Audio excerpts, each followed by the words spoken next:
In 5, 4, 3, 2. Baik, hadirin yang saya hormati, kita masuki segmen yang ketiga.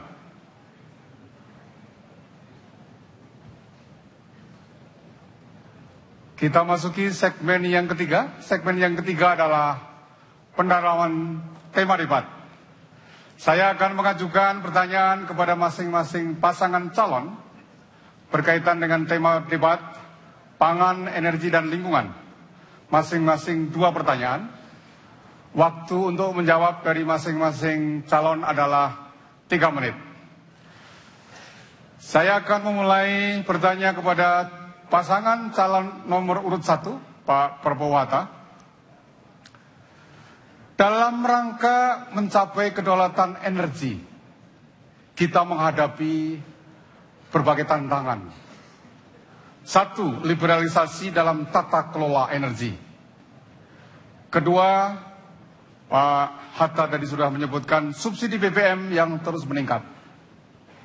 Ketiga, porsi penggunaan energi baru terbarukan kita masih rendah, masih kecil. Hanya 6% dari target 25% pada tahun 23% pada tahun 2025. Pertanyaan saya, bagaimana strategi Pak Prabowo Hatta untuk menata ulang pengelolaan sektor energi? Waktunya 3 menit. Dipersilahkan. Terima kasih. Penataan ulang terhadap sektor energi wajib kita lakukan. Yang pertama, sambil kita menghormati kontrak-kontrak yang dikatakan liberal tadi itu kita hormati, namun tetap kita lakukan upaya renegosiasi agar sebesar-besarnya pendapatan negara untuk kemakmuran rakyat bisa kita dapatkan. Namun yang paling penting dari situ adalah bagaimana energi kita sustain, berkelanjutan. Disinilah yang pentingnya yang saya sebutkan. Yang pertama, upaya kita untuk meningkatkan cadangan dengan melakukan eksplorasi, itu yang pertama, untuk meningkatkan cadangan atau reserve, proven reserve kita. Yang kedua, penting bagi kita untuk mengembangkan sumur-sumur yang tua dengan teknologi enhanced oil recovery. Ini juga untuk menambah cadangan kita. Akan tetapi semua itu bersifat jangka pendek karena fosil.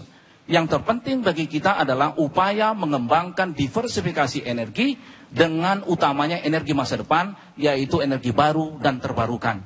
Maka di sini kuncinya adalah insentif, riset, spending untuk meningkatkan, dan juga pola bisnisnya yang harus menarik dengan mengembangkan apa yang kita sebut sebagai fit-in tarif. Oleh sebab itu di negara manapun, energi baru dan terbarukan, energi masa depan harus ada insentif dari pemerintah. Dengan demikian maka kami Prabowo Hatta berkomitmen untuk meningkatkan bauran energi sampai tahun 2020 setidaknya sudah mencapai angka di atas 20%. Di dalam RPJMN kita 25% dicapai pada tahun 2025-2030. Dengan demikian, dengan insentif dan fit-in tarif, maka pola bisnis itu akan terjadi. Nah, kemudian yang berikutnya, yang tidak kalah pentingnya adalah bagi kita, bagaimana kita melakukan conserve, penghematan energi. Yang terpenting adalah bagaimana elastisitas energi yang sekarang sangat tinggi, 1,63, kita tekan ke arah 0,8. Dengan demikian maka penghematan akan terjadi terhadap pembangunan kita. Dan ini harus kita lakukan secara konsisten. Kesimpulannya adalah, pertama eksplorasi untuk meningkatkan cadangan. Yang kedua adalah memberikan kepada BUMN-BUMN kita porsi yang lebih besar untuk meningkatkan cadangannya dan mencari eksplorasi sumur-sumur dan gas yang baru. Dan yang ketiga, energi baru dan terbarukan, yaitu diversifikasi energi. Dan yang keempat adalah penghematan terhadap energi yang harus kita lakukan juga. Ini adalah hal-hal yang penting bagi kita untuk sustainable dari energi kita. Terima kasih.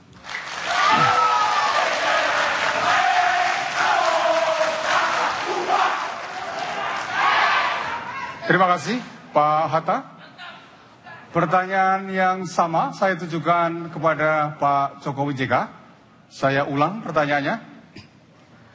Dalam rangka mencapai kedaulatan energi, Pak JK tadi juga sudah menyinggung, kita menghadapi tantangan sebagai berikut.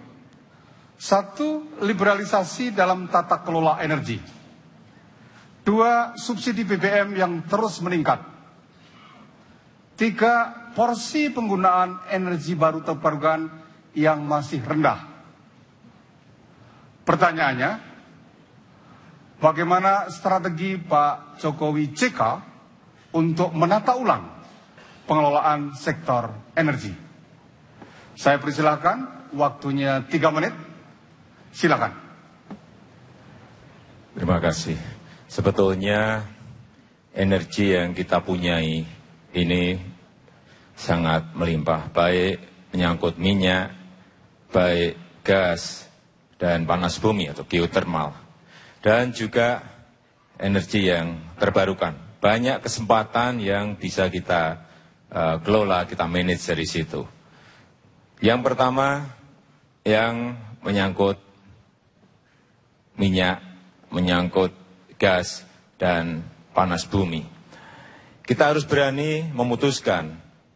Yang pertama, BBM harus dialihkan, dikonversi ke gas. Karena ini jelas lebih murah dan stok yang ada ini bisa mengurangi beban dari BBM. Kemudian yang kedua juga infrastruktur yang berkaitan dengan gas itu sendiri. Karena pemipaan untuk gas untuk menuju baik ke industri, baik ke perumahan, ini harus segera dikerjakan. Hitungan kami, pemipaan untuk gas ini kurang lebih bisa dikerjakan dalam waktu 3 tahun dengan sebuah kecepatan yang tinggi. Yang ketiga, yang paling penting ini yang juga sangat menyedot banyak energi adalah masalah hal yang berkaitan dengan kemacetan. Oleh sebab itu, ke depan yang namanya transportasi publik, mass transportation, itu harus dikerjakan secara baik di kota-kota besar yang ada di seluruh Indonesia ini. Tidak ada kata tidak, karena ini menyangkut sebuah visi ke depan kita agar energi yang ada ini betul-betul bisa kita pakai se-efisien mungkin. Kemudian mengenai energi yang terbarukan, saya kira juga lahan-lahan kita yang lahan marginal, ini juga masih beribu-ribu hektar, lahan yang marginal. Masih banyak sekali. Yang tidak perlu air, ini juga banyak tanaman-tanaman yang bisa kita pakai untuk membangun sebuah energi yang terbarukan. Misalnya, saya berikan contoh, cantel atau sorghum. Ini bisa ditanam di mana-mana. Di tempat-tempat yang marginal bisa ditanam. Tetapi karena tidak ada riset yang baik, tidak ada yang berani memulai, tidak ada insentif di situ, sehingga orang tidak mau masuk ke sana. Dan juga pasarnya memang. Pertamina harus membuka pasar untuk itu. Untuk biofuel harus dibuka. Sehingga jangan sampai justru kita memberikan insentif untuk impor minyak, tetapi tidak memberikan insentif kepada energi terbarukan yang harusnya bisa dinikmati oleh para petani. Terima kasih. Baik, waktunya habis.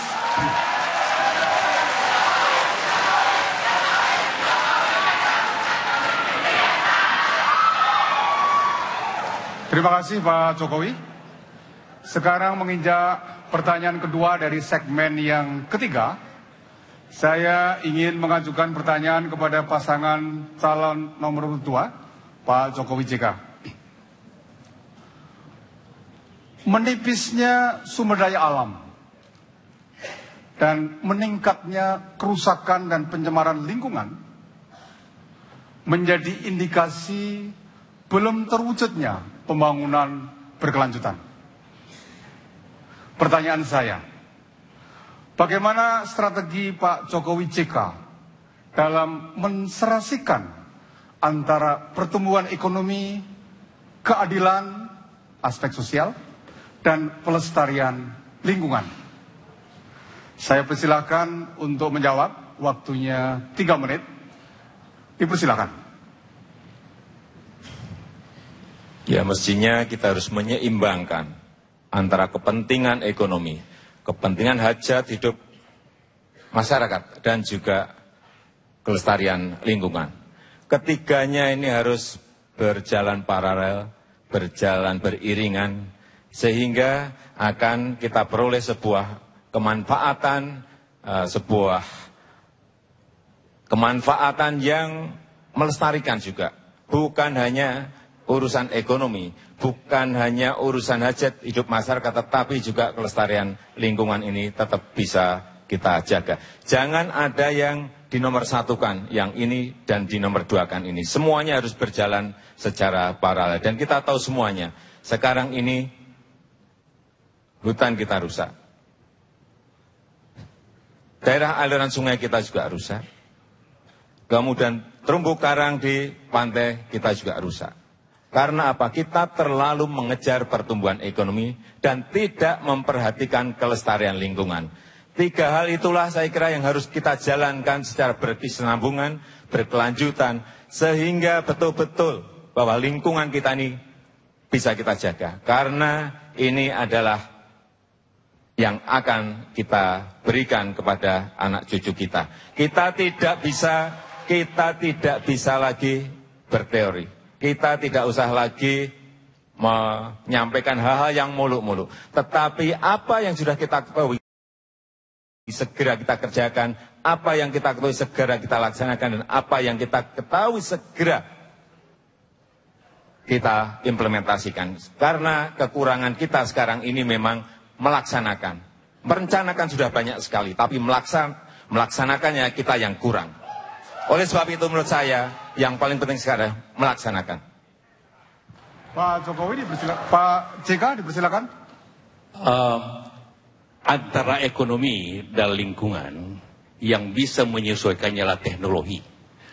Artinya kalau sawah sekarang ini 1 hektar menghasilkan 5,5 hektar padi, maka kita harus teknologi harus masuk untuk menjadi 6-7 ton per hektar, sehingga tidak kita butuhkan lahan terlalu banyak, sehingga hutan tetap baik. Begitu juga sawit harus lebih baik produktivitasnya, sehingga yang bisa menghabis ialah tetap kesejahteraan ekonomi jalan, tapi lingkungan terjaga, kemudian juga sungai terjaga, dan masyarakat terjaga. Teknologilah yang menjadi inti daripada itu. Terima kasih Pak JK.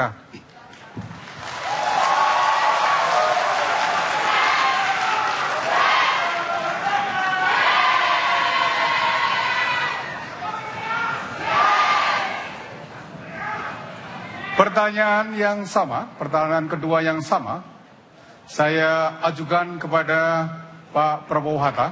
Akan saya ulang pertanyaannya. Menipisnya sumber daya alam dan meningkatnya kerusakan dan pencemaran lingkungan menjadi indikasi belum terwujudnya pembangunan berkelanjutan. Pertanyaannya, bagaimana strategi Pak Prabowo Hatta di dalam menserasikan antara pertumbuhan ekonomi, keadilan sosial, dan pelestarian lingkungan? Silakan dijawab, waktunya 3 menit. Dipersilakan. Terima kasih Bapak Moderator.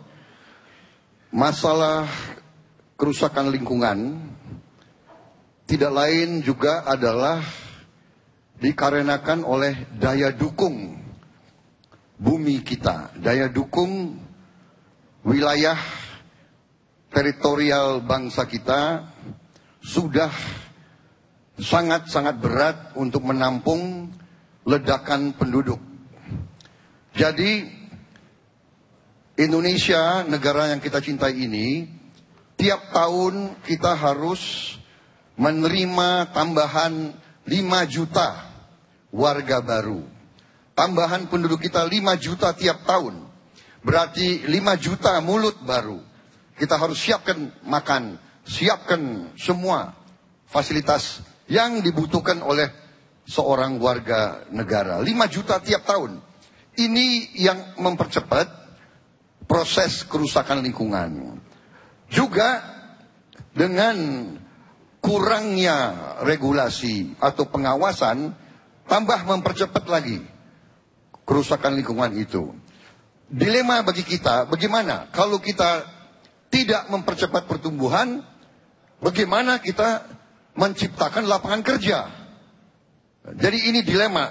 Pertumbuhan harus tetap, tetapi kita harus menghadapi kerusakan lingkungan itu. Bagaimana strategi kami keluar? Strategi kami keluar adalah melalui suatu strategi yang kita namakan atau kita pakai adalah strategi banyak jalur. Antara lain sekaligus dengan pendidikan kita bisa menanamkan pengertian dari rakyat kita tentang hubungan antara pembangunan ekonomi dan butuhnya kita menjaga lingkungan kita. Jadi tidak bisa tidak kita harus mengejar pertumbuhan ekonomi. Tetapi pendidikan harus kita dorong dan harus kita menjadikan sektor investasi yang besar. Tetapi dari dua ini, jalur-jalur pembangunan yang kita gunakan baru akan dicapai suatu keseimbangan. Pertumbuhan yang tinggi, keadilan, tetapi kesadaran terhadap menjaga lingkungan hidup kita yang sangat vital bagi pelestarian masa depan anak-anak dan cucu-cucu kita. Terima kasih. Baik, saya tambahkan. Pak Atta, singkat. Tahun 2015 akan berakhir Millennium Development Goals dan akan masuk Sustainable Development. Bagi kita, konsep itu harus dijalankan dengan konsisten. Terima kasih, waktunya habis.